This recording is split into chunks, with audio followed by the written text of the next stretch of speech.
Hello friends, welcome to my channel techno analytics master. आज के इस वीडियो में हम बात करेंगे एक्सेप्शन हैंडलिंग इन पाइथन। तो एक्सेप्शन हैंडलिंग पाइथन में कैसे करते हैं, तो इसके बारे में हम पहले थोड़ा सा बेसिक्स नॉलेज ले लेते हैं। तो जैसे टॉपिक हमारा रहेगा एक्सेप्शन हैंडलिंग। तो हम एक्सेप्शन हैंडलिंग क्यों करते हैं? जब भी हम पाइथन में कोई कोड लिखते हैं तो हमारे पास कोड लिखने के साथ साथ कभी कभी कुछ एरर भी आउटपुट में आ जाता है। तो वो एरर जब आता है तो वो किस किस टाइप का एरर आता है, उसका मैसेज हमारा जो आईडी जो हम यूज़ कर रहे होते हैं वो हमें दे देता है कि आज इस प्रोग्राम में आपने इस पर्टिकुलर लाइन पे ये एरर किया है। तो नॉर्मली जो एरर होता है वो कौन कौन से टाइप का होता है, मैं आपको यहाँ पर बता देता हूँ। तो सबसे पहले जैसे हमने पढ़ा है, एक टाइप एरर होता है। टाइप एरर मतलब जैसे कि मैंने बोला कि भाई इंट वैल्यू डालो और यूज़र ने मान लीजिए उसमें इंट की जगह पे इंटीजर डाल दिया, तो टाइप या वैल्यू एरर हम बोलते हैं उसको। दूसरा है सिंटेक्स एरर। तो सिंटेक्स एरर में क्या होता है कि जैसे मुझे कोई सिंटेक्स लिखना है, जैसे मैंने इफ़ करके मैं लिख रहा हूँ मान लीजिए समथिंग, और फिर मैंने उसके बाद जाके डॉट जो कॉलन नहीं लगाया, तो वहाँ पर हमें सिंटेक्स एरर दे देगा कि भाई आपने इफ़ के अंदर बॉडी के अंदर जाने के लिए कॉलन नहीं लगाया। इसके बाद आ जाता है जैसे मेरे पास ज़ीरो डिवीज़न एरर। तो ये ज़ीरो डिवीज़न एरर क्या आता है, जैसे मैं किसी डिनोमिनेटर को यूज़र से इनपुट कराया कि भाई इसको डिवाइड करने के लिए आप जो भी वैल्यू देना चाहते हैं उसको दीजिए, और यूज़र ने उसमें वैल्यू को मान लीजिए ज़ीरो दे दिया।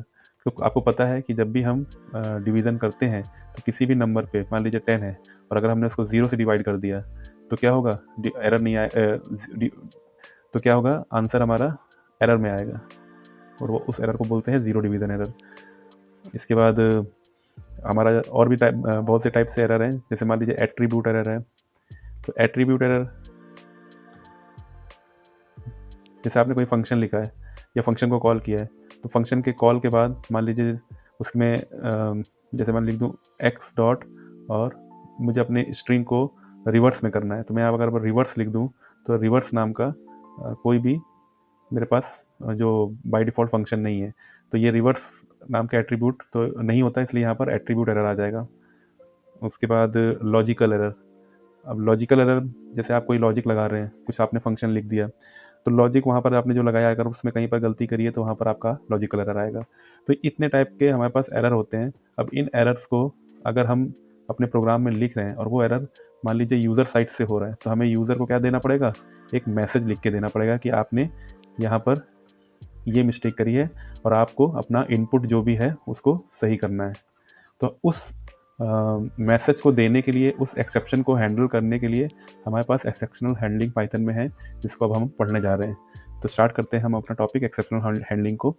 Exceptional handling manage and respond to errors और exceptional situation that occurs during the execution of a program. अब नेक्स्ट है कि error can occur due to various reason like incorrect user input, file not found, division by zero, etcetera. Next definition हमारी क्या बोलती है कि Python provides a way to handle these errors using try and except. और finally ये सारा चीज़ें हमारा एक्सेप्शन हैंडलिंग करने के लिए हमें यूज़ करना पड़ता है। तो ट्राई एक्सेप्ट ब्लॉक भी बोलते हैं। फाइनली का यूज़ कब करते हैं, एल्स का यूज़ कब करते हैं, मैं इसको भी आपको बताता हूँ। पहले देखते हैं कि एक छोटा सा एग्जांपल लेकर कि एरर आता कैसे है और हमें पाइथन हमें उसको कैसे बताता है। जैसे मान लीजिए और मैंने एक प्रोग्राम लिख दिया n इक्वल्स टू 6, मैंने लिखा प्रिंट ए, प्रिंट हेलो और प्रिंट n। तो मैं इसको एग्जीक्यूट करूँगा तो देखिए मैंने n को तो मेंशन कर दिया, तो प्रिंट n आ जाएगा। हेलो, प्रिंट हेलो तो आ जाता है, लेकिन यहाँ ए के बारे में मैंने कहीं नहीं बताया है, तो इसने क्या बोल दिया, name error, name A is not defined. ठीक है, तो ए को मैंने डिफाइंड नहीं किया, इसलिए इसने एरर दे दिया। इस टाइप से कोई भी एरर मेरे पास आएगा तो उसका एक मैसेज आएगा। मुझे जब मैं उस किसी प्रोग्राम को लिख रहा हूँ तो मुझे ये सारे एरर को मुझे यूज़र को बताना होता है कि आपने यहाँ पर ये गलती करी है, क्योंकि यूज़र जब एग्जीक्यूट करेगा तो उसको ऐसा एरर नहीं आएगा, प्रोग्राम उसमें क्या हो जाएगा, डिस्टर्ब हो जाएगा, प्रोग्राम ठीक से रन नहीं करता है। तो यूज़र को बताने के लिए और अपने प्रोग्राम को आगे चलाने के लिए हम एक्सेप्शनल हैंडलिंग का यूज़ करते हैं। तो उसमें हम जैसे ट्राई और एक्सेप्ट का ब्लॉक का यूज़ करते हैं। और ट्राई एक्सेप्ट का ब्लॉक कैसे करते हैं, पहले डिफिनेशन में देख लेते हैं कि try block always runs whether there is an exception और नॉट। यानी हम अपनी जो कोडिंग लिख रहे हैं तो उसको हम ट्राई के अंदर लिखेंगे। ज़रूरी नहीं है कि हमारा एक्सेप्शन मतलब एरर आए ही, तो इसलिए हम उस पूरे कोड को ट्राई के अंदर लिखेंगे। अब जो जो एरर आ सकता है उसको हम किस में लिखते हैं, एक्सेप्ट में। तो except runs only when there is an exception. दूसरी लाइन ट्राई की क्या बोलती है, in this block we write those lines of code which may और मे नॉट प्रोड्यूस एरर। जैसा कि मैंने बताया कि हम इसमें अपने वो सारे कोड लिखते हैं जो एरर दे भी सकते हैं और नहीं भी दे सकते हैं। बट एक्सेप्ट में क्या लिखते हैं हम, in this we write statement to handle the exception. तो एक्सेप्शन में मतलब यहाँ पर ये हम वो कोड लिखेंगे जिससे एरर आएगा तो हम यूज़र को क्या बताएंगे कि भाई तो आपने कौन सा एरर किया है और किस लाइन पे किया है, तो ये बताने के लिए हम इसको एक्सेप्ट के अंदर लिखते हैं। Except blocks always run inside the try blocks. तो ट्राई ब्लॉक्स जब हम लिख देंगे उसके बाद हम एक्सेप्ट को डिफाइन करते हैं। एक एग्जांपल से समझते हैं इसको। जैसे यहाँ पर है ए इज इक्वल्स टू, मैंने इनपुट करवा लिया यूज़र से कि ए की वैल्यू, बी की वैल्यू इनपुट करा लिया। मैं चाहता हूँ कि सी जो है मेरा, जो मेरा रिजल्ट है सी, वो क्या हो, ए डिविजिबल बाई बी हो और प्रिंट होके सी आ जाए। तो ट्राई ब्लॉक में मैंने वो इतना आइटम लिखा जो एक्चुअली में एरर दे भी सकता है और नहीं भी दे सकता है। एरर कब देगा, जब b की वैल्यू अगर 0 हो तो उसमें डिवीज़न एरर आ जाएगा। या a और b मैंने बोला है इंट वैल्यू होनी चाहिए और मैंने इसमें इंट की जगह पे मान लीजिए कोई स्ट्रिंग डाल दी, तो स्ट्रिंग अगर डाल दी तो वहाँ पर टाइप एरर आ जाएगा, वैल्यू एरर आ जाएगा। तो ये ट्राई के अंदर जितना भी चीज़ लिखा ये एरर हो भी सकता है और नहीं भी हो सकता है। अब एक्सेप्ट के अंदर हम क्या लिखेंगे, अगर एरर आएगा तो आपको प्रिंट लिखना है कि भाई आपने क्या गलती करी है। जैसे मैं अगर आपको एक एग्जांपल दिखा दूं, जैसे एक मैं कैलकुलेटर ओपन करता हूं यहाँ पे, आप इसको ध्यान से देखिए। मैंने यहाँ पर लिख दिया 200 और मैंने इसको डिवाइड कर दिया 0 से, तो यहाँ पर वैल्यू मुझे देता है कैन नॉट डिवाइड बाई 0। तो इस टाइप से मैं भी यूज़र को एक मैसेज दूं कि भाई आप 0 से डिवाइड नहीं कर सकते, वो जो मैसेज आएगा यूज़र के पास उसको हम एक्सेप्ट के अंदर लिखते हैं। तो एक्सेप्ट के अंदर हम वह चीज़ लिखते हैं जिसमें एरर आएगा ही आएगा और उसका एक्सेप्शन हम लिखते हैं, यानी वो करना क्या है उस एरर आने के बाद यूज़र को बताना है कि आप 0 से वो नहीं डालिए, 0 के अलावा कोई इंटीजर वैल्यू डालिए।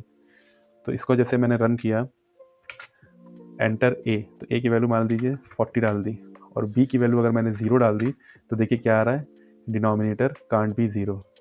ठीक है, और अगर मैंने 0 नहीं डाली, जैसे 40 और एंटर मारा, 10 डाल दिया, तो आंसर जो मेरा है वो आएगा। तो इस तरीके से हम अपने एक्सेप्शनल हैंडलिंग में ट्राई एंड एक्सेप्ट ब्लॉक का यूज़ करते हैं।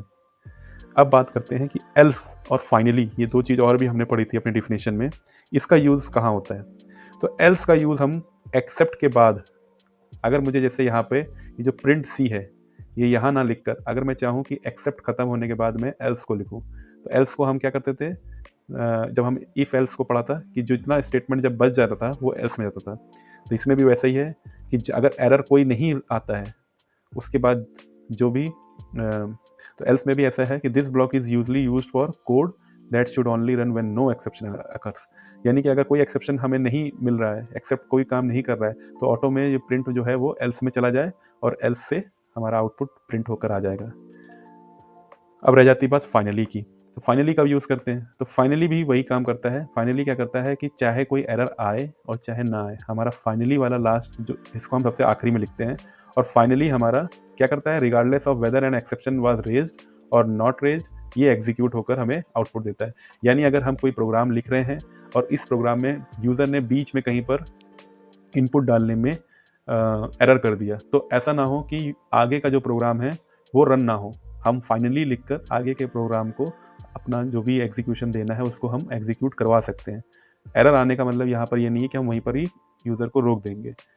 तो इस तरीके से हम फाइनली को यूज़ कर सकते हैं। अब एग्जांपल में देखते हैं। जैसे मैंने यहाँ पर 3 एरर को मेंशन करके दिखाया है। सबसे पहले मैंने दिखाया है कि वैल्यू एरर मैंने क्या बताया था कि या तो इनपुट कोई गलत डाल दे, इंट की जगह पे मान लीजिए कोई समथिंग दूसरी वैल्यू आ जाए, तो वहाँ पर वैल्यू एरर आ जाएगी।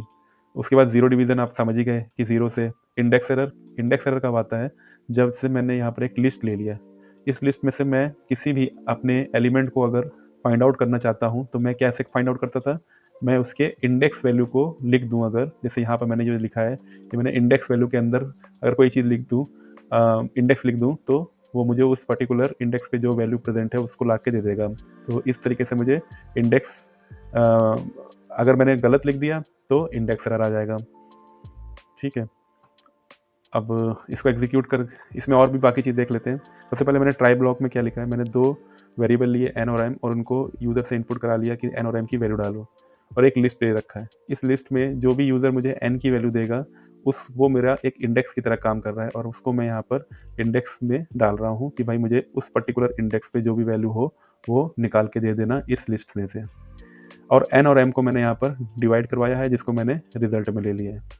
तो रिजल्ट को मैं प्रिंट कब करवा रहा हूँ? सारे एक्सेप्शन कंप्लीट होने के बाद मैंने एल्स लिखा है और एल्स में मैंने प्रिंट रिजल्ट कर दिया है। ठीक है, एक्सेप्शन में मैंने क्या क्या लिखा है? एक्सेप्शन में मैंने लिखा है कि भाई वैल्यू एरर अगर आए तो ऐसा कर देना, प्रिंट लिखवा देना only pass the integer. Exception आए तो डिनोमिनेटर कांट बी जीरो लिख के आए, और अगर इंडेक्स एरर आए तो आ जाए इंडेक्स आउट ऑफ रेंज। ये सारा चीज़ होने के बाद जब मेरा फाइनली क्या है वो प्रिंट हो जाए प्रोग्राम कंप्लीटेड, ये मेरा चाहे एरर आएगा और चाहे नहीं आएगा, ये मेरा प्रिंट होगा ही होगा। तो इसको एग्जीक्यूट करते हैं और सारे जितने भी मैंने यहाँ पर ऑप्शन लिए हैं सबको एक एक करके चेक कर लेते हैं। तो मैंने इसको एंटर एन की वैल्यू मान लीजिए पहले दे दी 70, और एंटर एम में मैंने गलती से इंटीजर्स ना दे के मैंने दे दिया कोई स्ट्रिंग, कोई नेम, जैसे मान लीजिए मैंने लिख दिया 70। ठीक है, तो इसने एरर दे दिया कि भाई 70 को 70 से डिवाइड करना है तो इंटीजर में वैल्यू दीजिए, ये जो आपने 70 लिखा है ये नहीं चलेगा। तो प्रोग्राम, और सबसे लास्ट में इसने प्रोग्राम कंप्लीट मतलब फाइनली वाला जो ऑप्शन है वो कंप्लीट करके दे दिया। तो ये वैल्यू एरर को आपने चेक कर लिया, वैल्यू एरर कैसे आता है, और उसको जब मुझे एक्सेप्शन हैंडलिंग करना हो तो मैं उसको यूज़र को कैसे अपना मैसेज दूंगा। इसी की तरह अब हम बात करेंगे जीरो डिवीजन एरर। तो इसको दोबारा को एग्जीक्यूट करते हैं। इस बार मैं 70 में डिवाइड करने जा रहा था लेकिन मैंने ज़ीरो दे दिया, तो ज़ीरो देने से लिख के आया भाई डिनोमिनेटर कांट बी ज़ीरो। आपको वैल्यू ऐसी देनी है जो ज़ीरो से ज़्यादा हो और इंटीजर हो। अब मैं नेक्स्ट इसको एग्जीक्यूट करता हूँ। इस बार मैंने 70 लिखा और इस बार इसमें 10 लिख दिया। तो डिवाइड तो हुआ, लेकिन जब यहाँ पर आया मैटर तो जब यहाँ इंडेक्स वैल्यू पे आई तो इंडेक्स n पे आ गया 70, और मेरे पास जो लिस्ट है इसमें 70 नंबर इंडेक्स पे कोई वैल्यू नहीं है, तो इसलिए लिख के आ गया इंडेक्स आउट ऑफ रेंज। तो जब भी मेरा कोई एक्सेप्ट वाला कोड रिलीज होगा तब तक का एल्स नहीं होगा। अब एक बार और एग्जीक्यूट करता हूँ मैं, और इस बार मैं देता हूँ इधर 6 और इधर 2। अब की बार देखिए अभी क्या आया, ये मेरा 3.0 जो आया वो क्या आ गया, 3.0 मेरा ये आया प्रिंट होकर एल्स। और ए कहाँ से आया, ए मेरा आया कि 6 जो मैंने n को यहाँ पर पास किया था, तो यहाँ पर ये आया 0 1 2 3 4 5 6, तो 6 इंडेक्स पे ए था, इसलिए इसने ए को आउटपुट में दिया। तो इस तरीके से आप अपने प्रोग्राम को एग्जीक्यूट कराते समय एक्सेप्शन को हैंडल कर सकते हैं। इसके लिए आपको ट्राई और एक्सेप्ट का यूज़ करना होता है, और अगर आप एल्स का भी यूज़ कर लें तो आपके लिए ज़्यादा अच्छा होगा। वैसे यहाँ पर अगर मैं एल्स को ना भी लिखूँ और ये प्रिंट रिजल्ट मैं यहीं पर लिख दूँ ट्राई के अंदर, तो भी मेरा काम चलेगा। और फाइनली हम इसलिए लिखते हैं कि फाइनली से हमारा प्रोग्राम का जो बाद का जो भी पार्ट है वो जैसे कि तैसा वैसे चलता रहता है, अगर एक्सेप्शन आ भी गया बीच में कहीं पर तो आज की वीडियो के लिए इतना ही। Thank you for watching this video. Please subscribe this channel.